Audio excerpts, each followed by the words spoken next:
उत्तराखंड चमोली जिल्लार पातालगंगा अंचल बद्रीनाथ जातीय राजपथरे बड़ धरणर भूस्खलन होईछि। आउ एही भूस्खलन जगु जोशीमठर चुंगीधर ठारे रास्ता अवरोध होईछि। पहाड़रू बड़ बड़ पत्थर खसी आसी रास्ता उपरे जमा हेबारु यातायात मध्य ठप होईछि। फलरे रास्तार उभय पार्श्वरे बहु गाड़ी मोटर मध्य अटकी रहिछि। भूस्खलन जगु रास्तारे पड़िथिबा पत्थर हटाइबा पई पुलिस एवं प्रशासन पक्षरु उद्यम जारी रहिछि।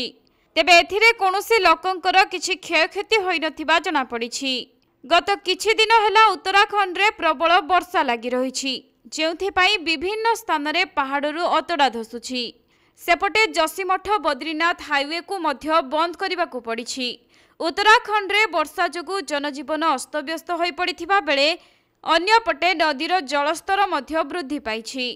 गत किछि दिन हेलाणी राज्यर विभिन्न स्थान रे भूस्खलन एवं माटी अतडा खसिबा जगु रास्ता घाट बंद होई पड़िलाणी।